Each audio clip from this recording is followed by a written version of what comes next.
Hi, I'm Wild Bill. It's the 23rd of February, 2022. I want to talk about something that I think most of us don't get.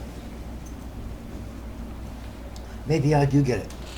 It isn't because I'm better than anybody, it's just this happens to be my special thing. Everybody has a special thing. Mine happens to be understanding parts of music that are counterintuitive. Here's one. What is jazz? Jazz is boredom. Not for you, not for me, not for the listener. Jazz is boredom for the musician. Jazz arose when somebody was sitting in a bar playing the same old song night after night, night after night, night after night for years. And then one day he or she, could have been either, said, I'm so bored with this. I want to try something different. So they took a lead segment. They took a whole cycle of the song, Georgia Brown, whatever song you're playing, and went around just pretending, just doing variations on the melody. See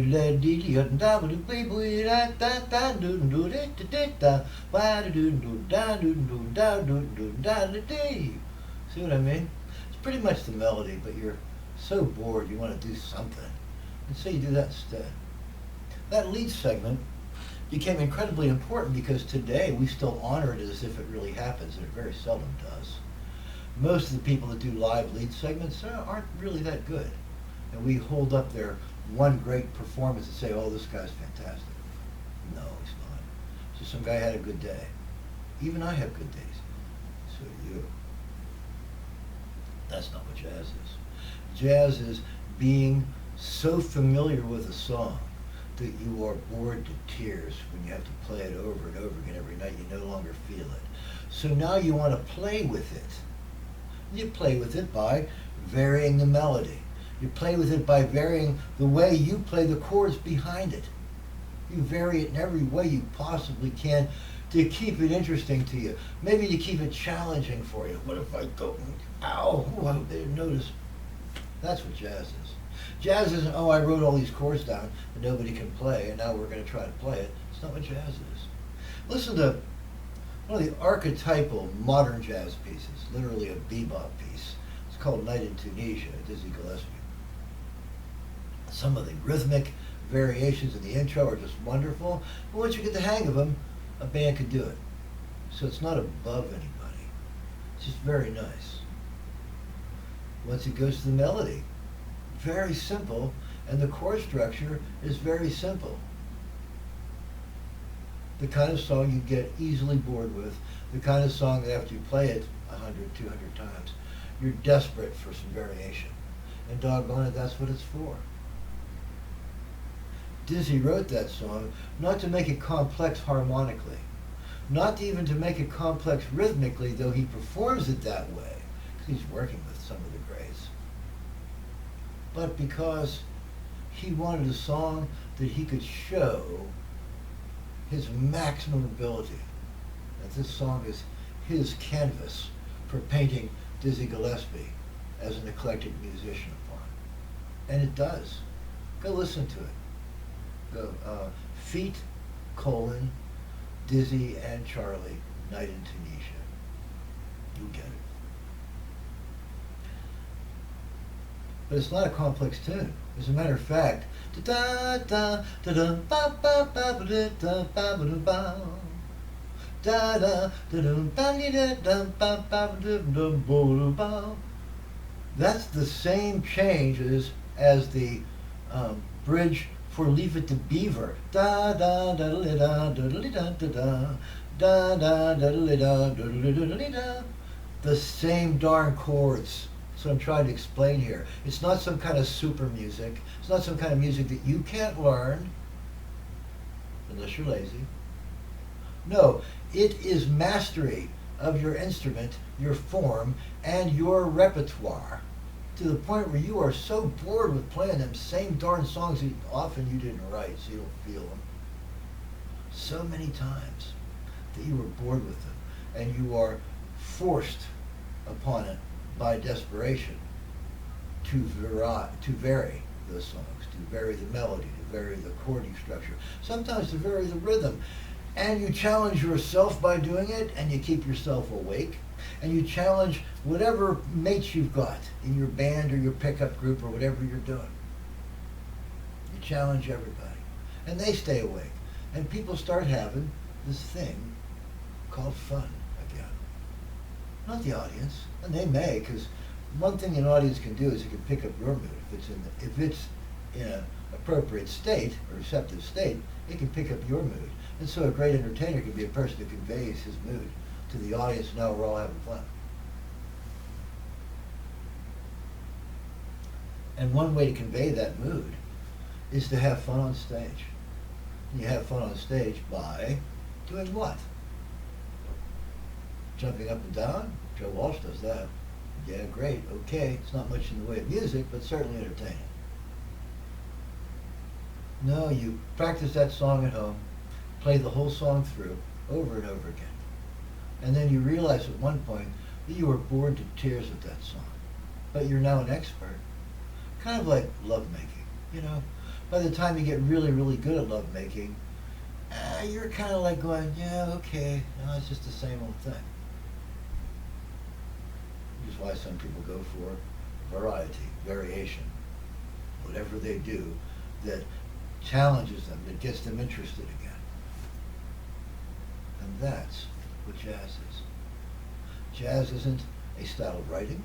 Jazz isn't a style of performing, except for a person who is pretty darn good at his instrument, who has played that song so many times that that song will now bore them to tears. Please, can we get to the next song? Can I please get to the break? This is so troublesome to me. All I want to do is smoke that cigarette, go like this for a minute, and then have to do it again till 2 in the morning. Or, wow, here it comes, I'm doing Take the A Train for the 19th time, for the 200th time, for the 1000th time. I'm tired of that. So instead of going da da da da da da, I'm gonna go do da do da ba bo de we do da do da do da ba da do da do da da da. That's the same as da da da da da da da da do da. Same chords, same rhythm. You're just so bored that you are playing with the melody. And that's where your lead segment comes from, all you rockers. And that's where your lead segment comes from, all you jazz people. And that's why there are no lead segments in classical music that aren't written out exactly as they're supposed to be. Because in classical, you can't let somebody do that. It'll make the song crash and burn. And in rock, often the song crashes and burns. And we're drunk, so we don't notice. Hooray! Some of those rockers, in their way, musically limited from a scientific point of view, but still, just as valid, will be so used to their song that they get bored with it too. And they're like, oh, what can I do to keep me awake for this song? It's my song, I wrote it, I want people to love it, and I'm not able to bring that to it because I'm like, oh, come on, can we get to the next part of the night? And so you do something wild with it. Here's a case of point if I can get it over here. I wrote a song called Ringball, which is on my list of top 5 favorite originals. Who cares, I know. But it is a song that seems to have attracted some attention, and some people like it. Some people wait for the moments in it that are worth waiting for. And wow, how flattering is that? But I've played it 1,000 times now. And the intro,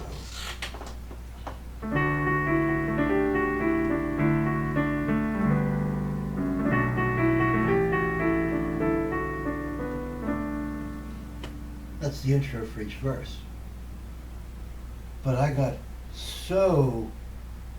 played it so many times and I've evolved it. It has improved since I first wrote it, because as I play it more, I think, oh, I could hear that in it now. And this should be taken away. And this expresses the point better. And now I find myself doing this sometimes because I am, even though I love this song and I think it's wonderful, I'm a little bit suffused with that song now. It's time to move on. I've written others since, but here's how I approach it now.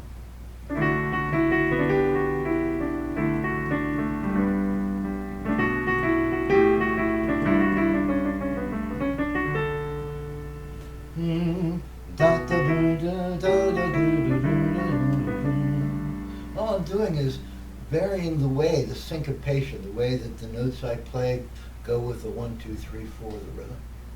That's all I'm doing. As if I'm going da da da da instead of dum dum dum dum. And that's what jazz is. I'm not a jazz man. I don't understand my instrument well enough to be considered one of the great musical performers of all time. Don't ask me to say that again in public, I never will. But jazz isn't about that. You can be a superlative master of your instrument, and even that doesn't make you jazz.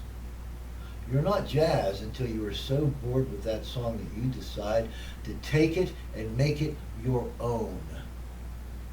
And you do that by your variations of melody, rhythm, and chord structure. Sometimes by your arrangement of how the chords and how the sections flow into one another or out, and sometimes you may take a section out because you don't need it. For a lot of you guys, you won't be able to play lead segments on your more complex tunes. Same with me. And so you'll cut that out. I think that's a tragedy, because if you left it in, you would be forced to do exactly what I'm talking about. Think, oh, it's just boring. Look, I'm just playing the chords because I can't play a lead to this. Maybe I could play maybe I could play the melody again. But I've already played the melody, so maybe I could vary the melody a little bit. Da da da da da da dee da dee da boom doo doo doo doo doo doo, instead of da da da da da da da da da da da da da. Hear how they're different. The second one is the way the song is written. The first one is being forced upon my creativity to keep myself interested, to keep the song fresh in my mind, to keep me from falling asleep on it, because I can play with my eyes closed. I put some variation in it. I didn't just evolve and improve the song. I varied it. There is a difference, because Ring Ball now has 3 distinct intro segments. Each one is different than the last, and they all improve and increase until the final verse comes in and you're like, oh, I was ready for that. Nothing surprises you in that song.